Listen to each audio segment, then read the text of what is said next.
গুরুর কথা। বাতাসে কান পাতলে শোনা যায় কুম্ভ চলো কুম্ভ চলো। এই বছরে পৃথিবীর বুকে ঘইটা যাওয়া একটা ঐতিহাসিক ঘটনার সাক্ষী হইয়া থাকলাম আমরা। ভাবতেই রোমাঞ্চ লাগে, কোটি কোটি মানুষের মিলনভূমি হইল প্রয়াগরাজ।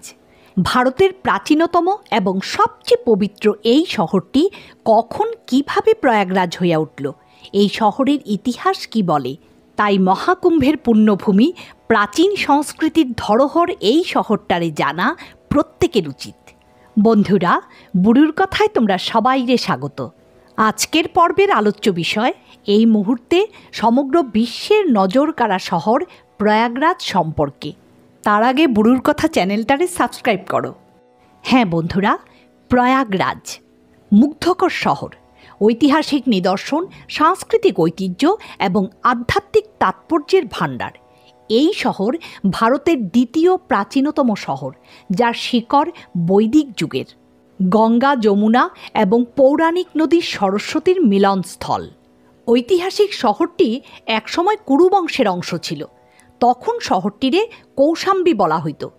321 থেকে 185 খ্রিস্টপূর্বে মৌর্য সাম্রাজ্যের সময় ব্যবসা বাণিজ্যের গুরুত্বপূর্ণ কেন্দ্র ছিল। আবার গুপ্ত সাম্রাজ্যের সময় শিক্ষা ও সংস্কৃতির কেন্দ্র হিসাবে বিশিষ্টতা অর্জন করে। 16 শতকে শহরটি মুঘল সাম্রাজ্যের অধীনে আসে। তখনই প্রয়াগরাজ নামটি জনপ্রিয়তা পায়। শহরটির আধ্যাত্মবাদে মুগ্ধ হইয়া সম্রাট আকবর এই শহরের নাম পরিবর্তন কইরা ইলাহাবাদ রাখেন, যার অর্থ ঈশ্বরের শহর। পরে সম্রাট শাহজাহান ইলাহাবাদ পরিবর্তন কইরা এলাহাবাদ রাখেন। মোগলদের পরে শহরটি মারাঠা সাম্রাজ্যের অধীনে আসে। তারপর 1801 সালে এই শহর ব্রিটিশের কাছে হস্তান্তরিত হয়। এলাহাবাদ ভারতের স্বাধীনতা সংগ্রামে অগ্রণী ভূমিকা পালন করছিল। 1885 সালে এই শহরে ভারতের জাতীয় কংগ্রেসের প্রথম অধিবেশন হয়। এইখানেই বিখ্যাত বিপ্লবী চন্দ্রশেখর আজাদ জন্মগ্রহণ করছিলেন। 1942 সালে মহাত্মা গান্ধীর ভারত ছাড়ো আন্দোলন এই শহর থেকেই শুরু হয়। আবার এই শহর স্বাধীন ভারতের প্রধানমন্ত্রীর শহর হিসাবে পরিচিত।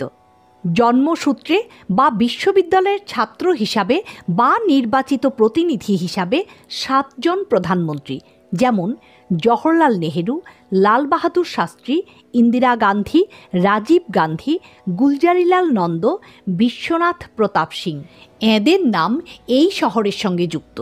অবশেষে 2018 সালে এলাহাবাদ শহরের অফিসিয়াল নাম হয় প্রয়াগরাজ। সংস্কৃতে প্রয়াগা শব্দের অর্থ ত্যাগের স্থান, যার থেকে প্রয়াগরাজ নামের সৃষ্টি। আজকের প্রয়াগরাজ একটা সমৃদ্ধশালী শহর, যা আধুনিক উন্নয়নের সঙ্গে তার সমৃদ্ধ ইতিহাসের মিশ্রিত করে।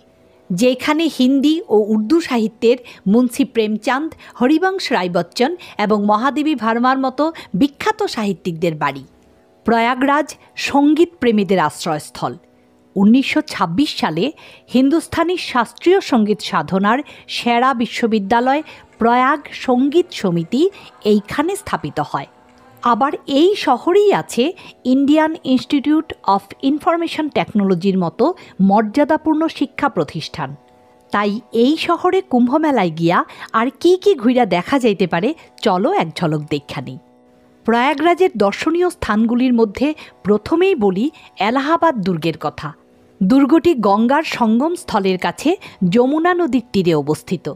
ঐতিহাসিকদের মতে যদিও এই দুর্গটি সম্রাট অশোক নির্মাণ করছিলেন, কিন্তু 1583 সালে মুঘল সম্রাট আকবর দুর্গটি মেরামত করায় তার নামের সাথেই দুর্গটার সৃষ্টি জড়াইয়া গেছে। নকশা, নির্মাণ এবং কারুকার্যের জন্য দুর্গটা অতুলনীয়। এইখানেই রয়েছে অক্ষয় বট গাছ, যা একটা পবিত্র বট গাছ। এরে অবিনাশী এবং অমরত্বের প্রতীক বলে বিশ্বাস করা হয়। দ্বিতীয়, চন্দ্রশেখর আজাদ পার্ক, যা পূর্বে আলফ্রেড পার্ক এবং কোম্পানি গার্ডেন নামে পরিচিত ছিল। পরবর্তীকালে স্বাধীনতা সংগ্রামী চন্দ্রশেখর আজাদের নামে এই পার্কটি উৎসর্গ করা হয়, যিনি 1931 সালে ভারতের স্বাধীনতা সংগ্রামে শহীদ হয়েছিলেন। এইটা 133 একর এলাকা নিয়ে বিস্তৃত প্রয়াগরাজের বৃহত্তম পার্ক। 3, এলাহাবাদ হাইকোর্ট, জর্জিয়ান স্থাপত্যের একটা চমৎকার উদাহরণ। 1869 সালে এই হাইকোর্ট ভারতে প্রতিষ্ঠিত প্রথম উচ্চ আদালতগুলির একটি। 4. এলাহাবাদ বিশ্ববিদ্যালয় 1887 সালের 23 সেপ্টেম্বরে প্রতিষ্ঠিত ভারতের প্রাচীনতম বিশ্ববিদ্যালয়গুলির একটি। এক সময়ে এরে প্রাচ্যের অক্সফোর্ড বলা হইত। 5. এলাহাবাদ জাদুঘর 1931 সালে প্রতিষ্ঠিত। এটা তার সমৃদ্ধ সংগ্রহ এবং শিল্পের অনন্য বস্তুর জন্য পরিচিত। 6. আনন্দ ভবন প্রয়াগরাজের একটা বড় বাংলো যা জাদুঘরে পরিণত হয়েছে। মতিলাল নেহেরু 1930-এ নেহেরু পরিবারের জন্য এই ভবন তৈরি করেন, যা পরবর্তীকালে স্বরাজ ভবন হিসেবে প্রতিষ্ঠিত হয়। 7. খুসরো বাগ 1662 সালে মুঘল সম্রাট জাহাঙ্গীরের নির্দেশে তার জ্যেষ্ঠ পুত্র খুসরো মির্জা, পত্নী শাহ বেগম ও কন্যা নিথর বেগমের স্মরণে এই বাগটি তৈরি করা হয়েছিল। প্রয়াগরাজে রেল স্টেশনের কাছে অবস্থিত এই জনপ্রিয় পর্যটন স্থলটি আমের জন্য বিখ্যাত। 8. মিন্টো পার্ক সরস্বতী ঘাটের কাছে অবস্থিত ঐতিহাসিকভাবে উল্লেখযোগ্য একটি পর্যটন স্থল। 1858 সালে এই পার্কে রানী ভিক্টোরিয়ার ঘোষণা পাঠ করার পর ভারতে সরাসরি ব্রিটিশ শাসনের সূচনা ঘটে। বর্তমানে এই পার্কটির নাম পরিবর্তন করে রাখা হয়েছে Madan Mohan Malviya park. 9. Clock tower 1913 সালে তৈরি হয় এই ঘড়ি টাওয়ার, যা চক ঘণ্টাঘর নামেও পরিচিত। এটা পুরানো প্রয়াগরাজের একটা ল্যান্ডমার্ক। 10. অল সেন্টস ক্যাথেড্রাল এইটা 1300 শতকের গথিক শৈলীর একটা উদাহরণ, যা ব্রিটিশ আমলে 1887 সালে স্যার উইলিয়াম স্থাপন করেন। 11. নতুন যমুনা সেতু 2004 সালে নির্মিত এই সেতুটা উত্তর দক্ষিণে যমুনা নদীর উপর দিয়া গেছে, যা প্রয়াগরাজরে পার্শ্ববর্তী নৈনির সঙ্গে সংযুক্ত করে। এইটা ভারতের দীর্ঘতম ক্যাবল স্টেট ব্রিজ। তাছাড়া রয়েছে দর্শনীয় 7টি স্নানের ঘাট, যেই ঘাটগুলোর কথা আগের পর্বে আলোচনা করছি।